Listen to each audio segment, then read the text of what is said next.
But this team wanted all of you to know that they chose BGSU because they care about each other. They care about the coaching staff. They care about the faculty and staff on this campus who invest in them and truly believe that they can transform their lives through a relationship, a positive relationship. They wanted a leader who was accessible and humble, someone who can build trust, who truly understood what team means and how much they truly love each other as a team. And they love the coaching staff and they love the people that they come and work with every day. They want someone who inspires them and wants to inspire them to love the game each and every day that they step in to the football building. Someone who understands people and the power of meaningful connections. Once again, you read in college sports today, a message that's being lost. However, at the core mission and purpose of who and what we are, that commitment to that resides with our student athletes. And I challenge all of us is don't look at those headlines anymore. Talk to our student athletes, talk to our students. Because it's aligned at Bowling Green, it's aligned yesterday with the alumni who have been through here, it's aligned today, and it'll be aligned tomorrow as we proceed and build this program. On Friday, January 28th, I did a Zoom call with our football alumni from around the country. And I went into that football call. We have alumnus, his name is John Kaplan, a phenomenal man, and he challenged me. He says, build a profile of exactly what you want and don't deviate from that profile. So in listening to the student athletes, I built this profile, and it was something that, he says, commit to it. Read it over and over again. Commit to that profile, and as you meet people, align the people that you're meeting with that profile. He says, someone that values relationships, a person that's committed to Bowling Green, this community, starts in this town, first and foremost, and expands around the country through our alumni and friends. An unquestionable commitment to the academic mission of the university, first and foremost. You have to have that commitment. Urban Meyer and Dave Clausen both made the exact same remark to me, and I put this in the profile. Someone who is always building on what we have and not focused on what we don't have. Urban said that, Dave said the exact same thing. Someone that always looks at everything that you have around you, the people, the community, this great institution, our president, our alignment, our values, that is our greatest strength. It's not the things that we don't have. It's not the one resource you don't have. Focus on people, focus on that, he says. And if that person, Dave Clausen, Urban Meyer, focus on that, and you will achieve great things in this community each and every day. A person with great passion and drive for the game. A good listener, values people and learning. A growth mindset, innovator and entrepreneur. And finally, and it really is in that priority order, a great football coach. A great football coach is last. In this day and age of college sports, it's critical that we have this forward mindset, our university's strategic plan. A forward mindset is how we will evolve, face challenges, and develop a program to meet the ever-changing landscape. Change and disruption is inherent in every aspect of how we build, and we're going to meet that challenge head on. Ensuring we have people in this program who are committed to being uncomfortable and who are committed to adapting and changing is critical for our success. Our department's plan is Forward Falcons, Fight for Victory. Our purpose statement is quite simple. A relentless commitment to improvement, innovation, and success. Today, we get better. We move forward. Today, I have the great honor of introducing the 21st football coach in the history of Bowling Green State University. All of you know about Eddie George, the college player, the Heisman winner, one of the greatest running backs in NFL history. I'm not going to spend a lot of time on the accolades because you all probably know that better than me. I guarantee you my son can give me statistics, and I'm usually the last person to know. You may know about him after reading about him recently, and Dr. Rogers spoke about the Broadway actor, the entrepreneur, the philanthropist, the business founder and owner. And maybe you've heard about Eddie George, the coach who took over a failing Tennessee State football coach and turned the team around in 5 years and won an OVC championship and was runner-up for the Eddie Robinson National Coach of the Year. Pretty significant. I was in the OVC as an athletics director. I went down to Tennessee State. I know about that institution. And I can tell you what he did at Tennessee State was transformational. And it was more than just about transforming a football program. It was about transforming a university.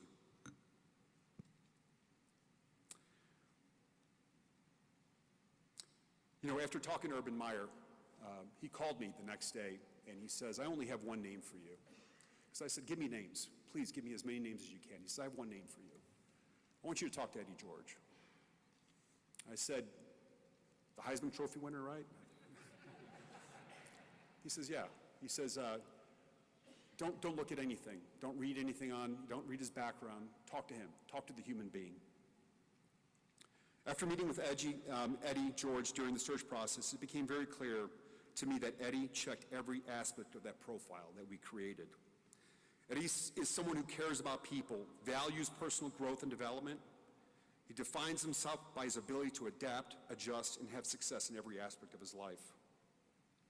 When we were talking about the Bowling Green community, he said that he and his family, Taj, Eric, and Katrina, who is here today, thank you for being here too, Katrina. Katrina is Tamara, Taj's sister, so thank you for being here. He said, I'm invested, I'm all in. He says, I might have to do a Heisman commercial every once in a while. I said, I think we can make that pass. We're good with that. In conversations with these coaches, I also had the chance to speak to Lieutenant Governor Jim Tressel. And, you know, it was as you go through this process, as I started to really assess and analyze who he was and his background, speaking to people around the country, the one thing that each individual firmly supported is that this person is a man of character and integrity, someone who can lead our football team. Today, I'm going to introduce the 21st football coach at Bowling Green State University. And as I ask him to come up here, we have two jerseys. One is number 27 with Eddie George, but it's orange. It's finally he got the right color.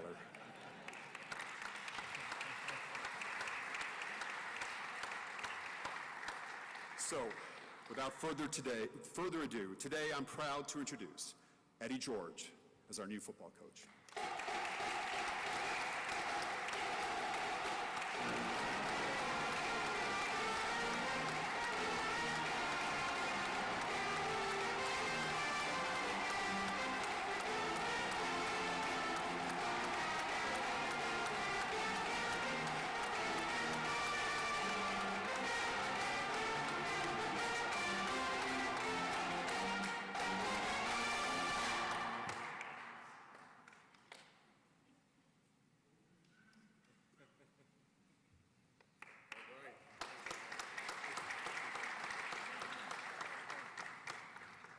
I'm going to get the handshake right, I promise. I'm going to get the handshake right. Oh, wow. Man, I'm so excited to be here today, so excited to be your next head football coach. Derek, thank you for the great comments. President Rogers, thank you so much for believing in me and trusting me. You know, we had rounds of conversations. It feels like a whirlwind. Last week felt like a whole month in terms of the interviews and the process. And Glenn, thank you for making this happen, for really pushing me to look at this opportunity seriously.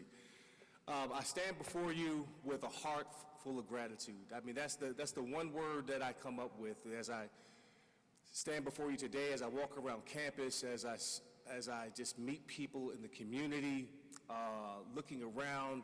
I see Ohio State jerseys, I see everything. It just brings me back home to Ohio, and just gratitude. And when I look at the community, the energy, the enthusiasm, the upsurge of what's happening here at this university really excites me. I had an opportunity to speak to the team this morning, and basically I said, listen, let's talk about the elephant in the room.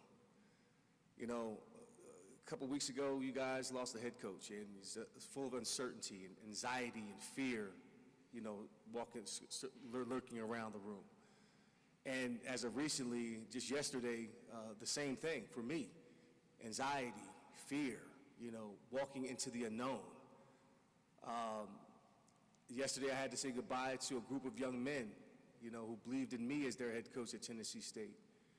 But I'm not going to get into the particulars of what happened, but understand that those kids felt some type of way too. But you have to understand that this is something that we all go through. This is a part of, unfortunately, the business. But I'm here, committed, locked and loaded, and my message to them was, hey, we cannot control what happened here. It's not your fault. We got this thing done, we're here. Now what's important is how we move forward. How do we move forward in a positive way?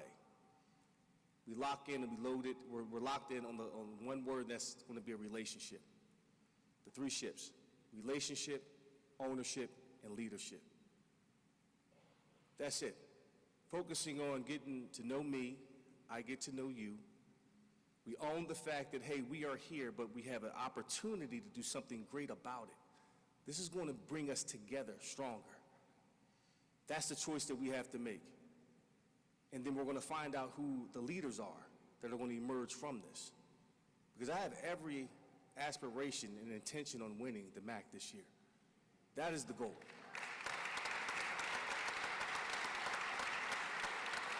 And to continue the success of this program that Coach Leffler left here, the success, the sustainability. He left it in a great, great condition. Now it's time for me to go from good to excellence, to elite. And we're going to dig in, we're going to get stronger, we're going to get faster, we're going to find out who we are, we're going to be committed to excellence each and every day. This is not going to be an easy process. We still have a lot of work to do to get across the finish line. But we can do it together. That's going to be the key. And together as one, we are going to get this thing done. And I'm so, so excited about this opportunity, so excited to meet all of you personally, the alumni, the staff, the students, the community. I'm really excited to immerse myself fully here at this great university. With that, I'll open it up to, I guess, questions at this point in time, and Ziggy Zumba. All right, there we go. Get it right. Thank you very much. Go Falcons.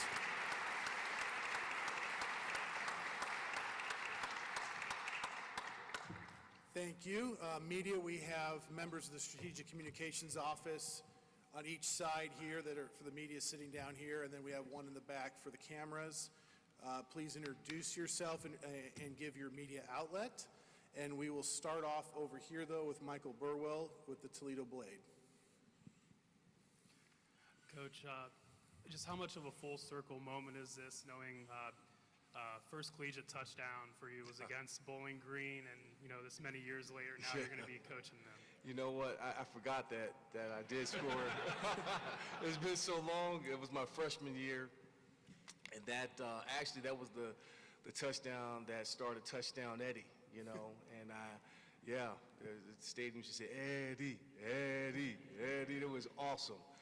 And only 3 weeks later, I fumbled twice against Illinois and it turned into booze. But no, flying in here into Ohio and coming back to this region, this part of the country, I forgot just how cold it really is. Unless I've been in Nashville for the last, 20, 30 years, and my blood changed, I got soft. So I'm excited to get back into the cold weather, but just brought back a rush of memories. The sunsets are different here in Ohio, and the people just really embrace you, and the community is so strong. They really rally around this university, and I got that sense of that feeling of, man, the love here at this university. My wife is so excited when she landed here, and my son was excited, and Trina, and everybody's like, man, we got a good feeling. The good aura is really good. So I'm glad to be back in this regard. Excited that you guys are excited, and just looking forward to putting the best product on the field this fall. There he is. Tim May from Columbus, Ohio. Yes, sir. Eddie, when you took that job at Tennessee State, 4.5 years ago? Yep. it was almost like you were doing them a favor. You know what I mean? It felt like when we talked about it and stuff. And did you think this thing would bloom like this, career-wise, to you being an up-and-coming head coach? Well, I have a lot of gratitude, and I'm thankful for Dr. Glenda Glover and Mickey Allen, AD for Tennessee State, for giving me the opportunity to coach. They really pressed on me to coach, and I didn't want to. I was not interested in coaching.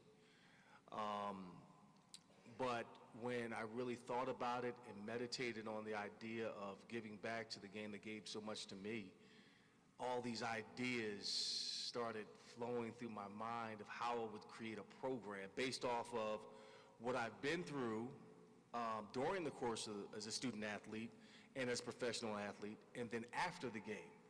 And I really wanted to create a program that could help young men after their playing days are done, setting them up for long-term success. Football is not the end-all be-all. It's the conduit to your purpose. And that's the process that you have to learn to go through. So, man, I was just brainstorming, and it did not stop. It hasn't stopped now. I still got a whole bunch full of notes about, what we're going to do here. It excites me. It keeps me up at night, and I'm grateful for that. So when I started 4 years ago, my main focus was on, immersing myself into coaching and finding, how I'm going to build this program. And it was tough. I had some tough days, some tough moments as a head coach. And I'm like, man, these kids are doing this, and I had to learn to grow and fail forward.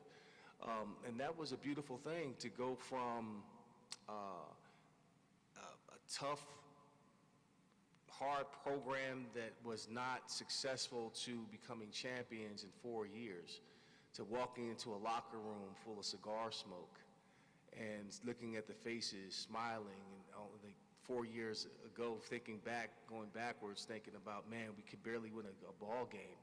My first game, we played against Grambling State, right down the road in Canton, and we had 17 penalties in that game. 17. Most of them were holding, okay?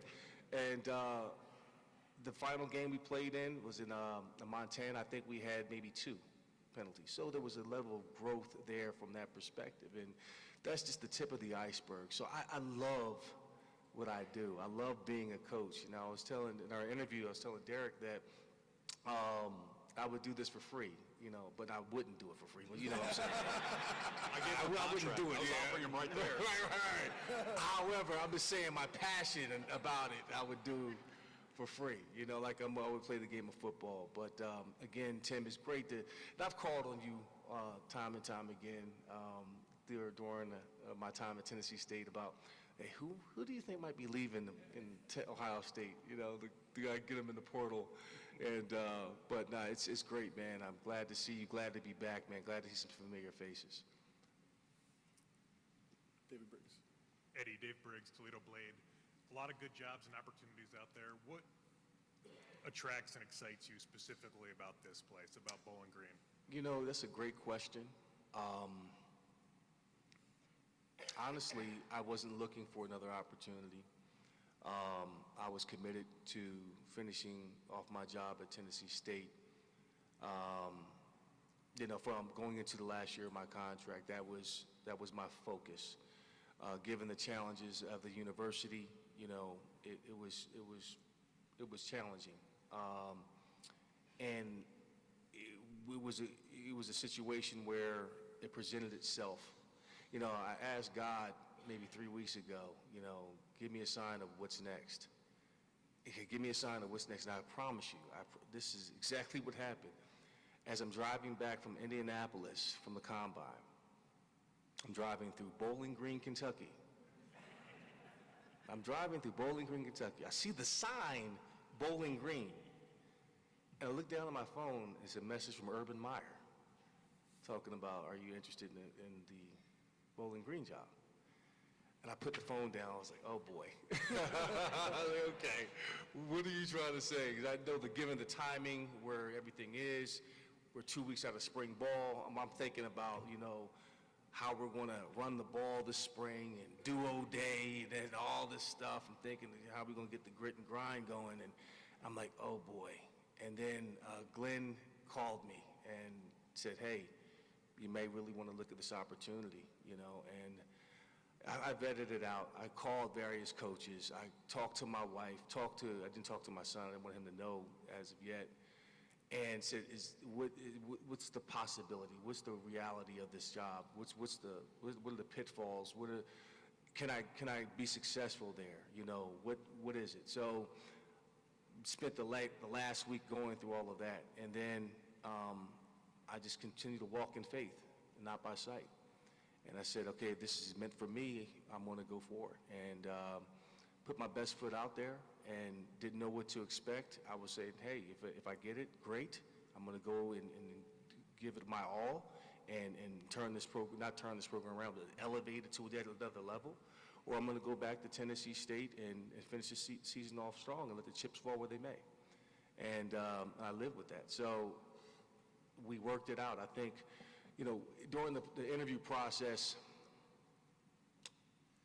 we have like minds. We have our vision is in harmony, where he wants to take this program holistically in what I envision as a football program on and off the football field. In the age of NIL, and let me be clear, NIL is not the end-all, be-all. It's the fingernail in the body of football. It's part of it now, but it's not the main focus that we're going to focus on. We have to acknowledge it. It's going to be a part of our deal, but that's not going to be our foundation or our core values. It's going to be discipline and development, hard work, integrity, transparency. That's what we're going to build our young men on.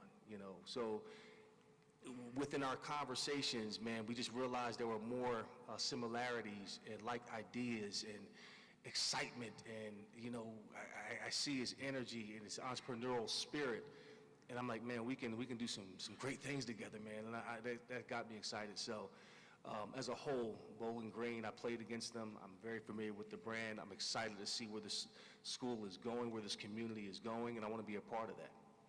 One more real quick, like President Rogers said, you have a new team up north now. What have you heard about the Toledo rivalry? How do you plan to embrace that? I don't embrace it. I never have, never will. It's only one thing that we're going to do is put that ball in the dirt and let them feel the iron fist. That's going to be the goal. But real honestly, much respect for that team up north, and very familiar with their brand. Actually, I know the AD pretty well. And they've done a phenomenal job of growing their program as well. So, they're like, again, the goals as of right now is to win the battle of I-75, win the MAC, and then go play for a national championship. Those three things. And then we'll figure out the habits that are associated with that to accomplish that end goal.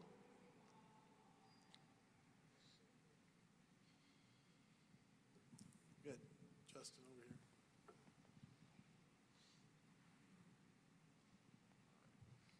Welcome to Bowling Green, Eddie. Justin Feldkamp with BCSN TV. Looking up at that picture up there, still got the forearms. Could you give us 10 rushes for 50 yards still? Man, I had brand new knees. I had knee replacement surgery done last year, Christmas, day after Christmas. So the answer is no. Now, will I demonstrate in a walkthrough? Yes, I'll do that. But no, I plan on still working out. I'm trying to figure out my workout plan now. I looked at the weight room, it's awesome. Do some swimming, so I'll be in a beautiful Olympic-sized pool time again. So, again, my regiment's going to stay the same, and hopefully I can keep it with some of these players.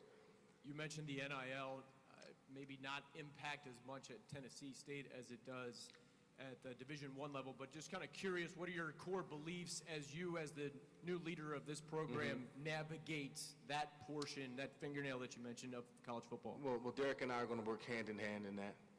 There is a plan in place to build a war chest, so to speak, and set goals that are associated with that. Get our alumni excited about the possibilities. Listen, my goal is this: let's put a fence around Ohio in terms of recruiting.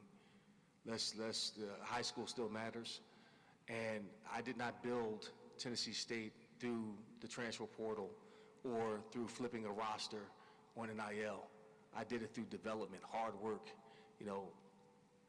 recruiting my son. I had players that came in as freshmen, and we developed them into All-Americans. Buck Buchanan Award winner, at Tennessee State, which is equivalent to the Heisman Trophy at FCS level. So I've been developed. I know what that looks like. I'm born in it, molded by it.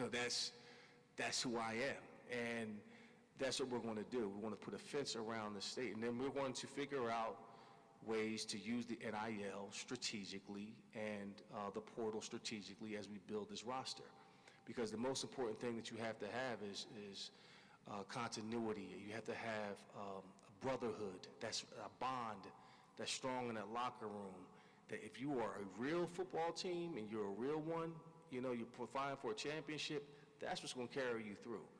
And I've just noticed that, correct me if I'm wrong, but teams that are built just on portal players alone don't last very long in the playoffs. So there's different ways to do it, but this is how we're going to do it at Bowling Green. We're going to do it responsibly. We want to look at it. We want to vet guys out. But we do have a plan in place to build an NIL war chest. Coach Clint Core from the morning show, WBGU Radio. Just say something to the community out there about, first of all, not just the university, but about the community, what you and your family were looking for in a place, what it was that drove you here, and if you had a chance to meet with folks in the community yet, and then maybe to follow up about the personality of the team they're going to see on the field as well. Well, again, talking to Derek, he made it very clear that the community here is very special. I mean, he mentioned that several times during our conversation. And honestly, this is really the first time that I've been to Bowling Green. But the sense that I get is you're very passionate, welcoming fans, and a community that loves Bowling Green. And I plan on, living in the community. We have some events that are coming up that'll be announced that, we'll have a chalk talk, at one of the local bars or restaurants, excuse me. And so you'll have a chance, once the staff is finalized and we're up and running, you're going to have a chance to meet us, ask questions, who we're going to be, what our, the identity of our office, I don't know.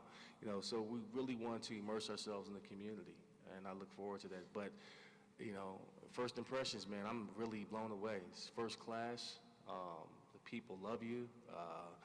I love you back, and again, this process is where we have to be very patient. I don't know what we're going to look like on the day that we open up, on our first game. But what I do know is that we're going to play fast, we're going to be physical, we'll be disciplined, and we'll let the scoreboard take care of itself. The teams that play us will know they've been played by us. That's the goal. We will be physical. Down here in the front. Tyler Kavlitz with Falcon Media Sports Network. Coach, moving up to the D1 level, what excites you most about that, and how do you think your experience at the FCS level past 4 years will help you succeed at this higher level? Football is football. I think the difference is resources, facilities. Our staff at Tennessee State, we did more with less, and oftentimes that's a good thing. It was a real good training ground for me. I had to immerse myself into a lot of different areas, from recruiting, well, always recruiting, but academics, the APR, the equipment, the NIL collective, alumni relations, all of it. I had to really do it on my own, along with my staff, and try to make it efficient as possible within that, to get us to an elite level. So now that as I'm walking around, getting to know people, getting to see, get a true lay of the land and seeing what's needed, nothing's going to be easy. But I think I have a clearer picture of what my expectations are. And that's to operate at a very high, elite, first-class level. We're not here to cut corners at any turn. We're going to go above and beyond the call of duty to get things done. And, it requires for me and Derek to duke it out a couple times to get some stuff we need to get done. We'll have to do it. I just want you to know that I'm not going to duke it out with it. He wins. No, but seriously, the experiences that I've experienced at Tennessee State, I think will have paid off for me, and it'll come up at different places. And I don't know everything. I don't have all the answers. I'm still a student of coaching, a student of the game. I'm going to really lean on this community, lean on the players, lean on the coaches to help me get up to speed. So as I get up to speed, we go a little bit faster. But we're going to be a program that's going to be efficient and operate and move in a first-class manner. Chase over here. Hi, Eddie. Chase Bachman, WTOL 11. What do you see as kind of the biggest priorities on the field in order to get from good to great to win a MAC championship, as you mentioned? Well, first things first, man. We gotta figure out the staff first. So as soon as I get off the stage, we're gonna roll up our sleeves and get to work on that, because there are some coaches that need answers, and we gotta respect that. They have families, they have careers. They didn't ask to be in this position. It's a very tough position to be in, given the timing. So that's the first thing, is to figure out who is going to teach, mentor, and push our kids to be the best that they can be, and understanding that the decisions that are made are going to be in the best interest of Bowling Green football moving forward. And that may take time. I mean, we would like to get it done sooner than later, but in the situation, we don't want to make the wrong decisions. We want to be very sensitive about it all, and that's number one. Number two, the student athletes that are here, their number one two goals are, hey, go to class, make sure you're in front of the class, alert, no headphones on, no hoodies, and being a good student, and then get in the best shape of your life, because summer's coming, and we got work to do. So once that's solidified, then we can start getting into, what they've done well. I don't think now is the time to say, hey, we're going to become a run-and-shoot offense. No, I'm going to look at realistically what made them successful. This is not a rebuild. This is a retweak and a growth to the next level. So that has to be handled with sensitivity and a great deal of conversation, and being thoughtful and intentional about every move that we make, that we don't stray away from the things that they're used to, and we don't stray away from what's made this program successful. I'm not here to blow it up. I'm here to add, to enhance, and that's it. So that's the goal as of right now. Mark here in the front. Mark Hoots, BCSN TV. Speaking of the coaching staff, what are you looking for in that staff? And then secondly, spring football is right around the corner. Yeah. That becomes even more important now as you step into this position. Right. I'll have an opportunity to interview every single coach in the building, and that's going to be done, can't be done in an hour. There's no way. So once I get to that point, Derek and I will sit and have a conversation, put the pieces to the puzzle together, and figure out the best strategy moving forward on that. Again, you would like for that to be done now, but these things cannot be rushed, and it won't be rushed. We're going to take our time and be thoughtful, but also have a timeline on what that looks like. So we have to be very diligent about it and swift about it. And then once we solidify that, we will put a game plan together in terms of what it looks like for spring football. We're going to put the ball in the dirt. We're going to learn how to tackle. We're going to learn how to run. We're going to learn how to hit. We're going to learn how to block. And then we'll go from there. So it's going to be fundamentals, technique, really harp on those fundamentals and techniques. That's what you do during the spring. And then we're going to figure out what this team does best and put them in the best position to play fast, to play physical without a lot of thinking. So less will probably be more this spring. And then we'll talk about what the future holds for the next spring and so forth. We have time for one more question. Any media? All right. That concludes the press conference. I'd like to invite everyone to the reception that's going to be back over at Schmidt-Horst Heritage Hall right now. And then for media, we will do some one-offs right here by the backdrop. So thank you everyone for coming. Go Falcons.